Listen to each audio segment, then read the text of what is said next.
శ్రేష్ఠ 2026 సంబంధించిన రిజల్ట్స్ అయితే వచ్చేసాయి. ఫస్ట్ రౌండ్ రిజల్ట్స్ వచ్చాయి. అలాగే 9th 11th సంబంధించిన సీట్ అలాట్మెంట్స్ కూడా వచ్చేసాయి.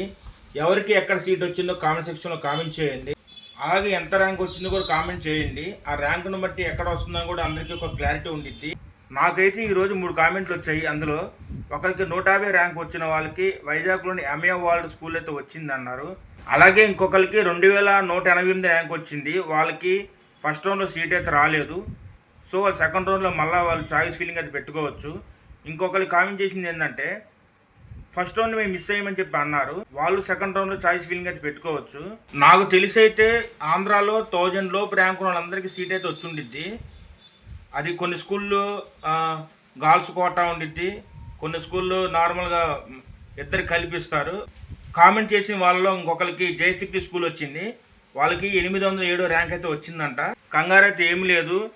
సీట్ వచ్చిన ప్రతి ఒక్కళ్ళు ఆ సీట్ అలాట్మెంట్ ఫామ్ తీసుకొని మీకు ఎక్కడైతే సీట్ వచ్చిందో అక్కడికి వెళ్ళి ఫస్ట్ లాక్ చేసుకోవాలి ఆ సీట్ని. ఎందుకంటే సీటు లాక్ చేసుకోకపోతే లేదంటే సెకండ్ రౌండ్ కోసం అది వెయిటింగ్ లిస్ట్ అయితే సీట్ అయితే ఉంచేస్తారు. ఎక్కడైతే సీట్ వచ్చిందో మీరు ఫస్ట్ చేయాల్సిన పని ఏంటంటే సీట్ వచ్చిన స్కూల్ దగ్గరికి ఫస్ట్ వెళ్ళి అక్కడ స్కూల్ పరిస్థితులు ఎలా ఉన్నాయి, అలాగే హాస్టల్స్ వసతులు ఎలా ఉన్నాయి, అది ఫుడ్ ఎలా ఉందో మొత్తం తెలుసుకున్న తర్వాతే ఆ సీట్లు లాక్ చేసుకోండి. నేను చాలాసార్లు చాలా వీడియోలో ఒక మాట అయితే చెప్పాను. కొన్ని స్కూల్స్లో అయితే మెయింటెనెన్స్ ఫీజు అని చెప్పి మనీ అడుగుతుంటారు. అది 20,000 అవ్వచ్చు, 30,000 అవ్వచ్చు, ఎంతైనా అవ్వచ్చు. అది ఒకసారి క్లారిటీగా కనుక్కున్న తర్వాతే మీ స్కూల్లో ఎక్కడైతే టీసీలు ఉన్నాయో ఆ టీసీ తీసుకెళ్ళి అక్కడ స్కూల్లో మీరు ఇవ్వచ్చు. అప్పుడు దాకా 20 days దాకా టైం అయితే ఇస్తారు టీసీ ఇవ్వడానికి. జస్ట్ మీరు వెళ్ళి ఫిజికల్గా ఆ సీట్ అలాట్మెంట్ ఫామ్ ఇచ్చేసి సీట్ని లాక్ చేసుకోవడం వరకే. టీసీ అనేది మళ్ళీ మీ స్కూలు ఓపెన్ అయిన తర్వాత 20 daysకి మళ్ళీ ఆ టీసీ ఇవ్వచ్చు. దాని గురించి అయితే వరి అవ్వద్దు ఎవరు.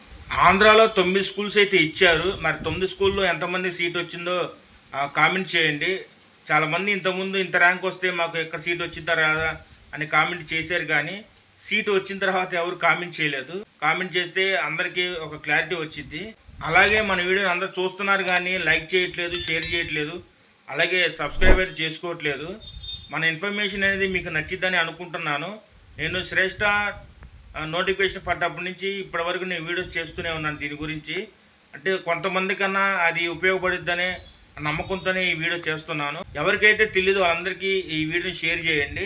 పక్క స్టేట్లో కూడా అంటే తమిళనాడు, కర్ణాటక, కేరళ, ఒడిస్సా, మహారాష్ట్ర ఆ విధంగా పక్క స్టేట్కి వెళ్ళి చదువుకునే పిల్లలు కూడా ఒక తెలుసుకోవాలి. వాళ్ళు ఖచ్చితంగా ఇంటర్మీడియట్ దాకా అక్కడ చదివే పని అయితే వాళ్ళు నాన్ లోకల్గానే పరిగణిస్తారు. వాళ్ళకి ఈ విషయం తెలిసే వాళ్ళు అక్కడ పెట్టుకున్నారేమో అనుకుంటున్నాను. అలా పక్క స్టేట్లో కూడా సీట్ వచ్చిన వాళ్ళు మన వీడియో చూసి ఆ శ్రేష్ఠ గురించి తెలుసుకొని అప్లై చేసుకొని అలాగే సీట్ వచ్చిన ఎవరైతే ఉన్నారో ప్రతి ఒక్కరు కామెంట్ చేయండి. పక్క స్టేట్లోకి వెళ్ళిన వాళ్ళు కూడా కామెంట్ చేయండి. చాలామందికి సీటు రాలేదని చెప్పి బాధపడుతున్నారు. సెకండ్ రౌండ్లో అవకాశం ఉంది, వరీ అవ్వద్దు ఎవరు. మ్యాక్సిమం 3000 దాకా ర్యాంక్ ఉన్న వాళ్ళందరికీ సీట్ అయితే పక్క స్టేట్ పెట్టుకున్న వాళ్ళు కూడా సీట్ అయితే ఇస్తారు. ఎందుకంటే last time Manik public school అయితే 1800 ర్యాంక్ వచ్చినా కానీ కర్ణాటక స్టేట్లో సీట్ అయితే ఇచ్చారు సెకండ్ రౌండ్ వాళ్ళకి.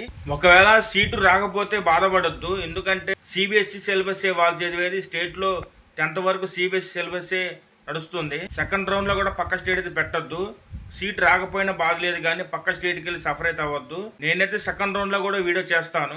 ఎవరైతే కొత్తగా చూస్తున్నారో వాళ్ళు మన ఛానల్ లైక్ చేయండి, అలాగే సబ్స్క్రైబ్ చేసుకోండి. తెలియని వాళ్ళకి ఇన్ఫర్మేషన్ని షేర్ చేయండి.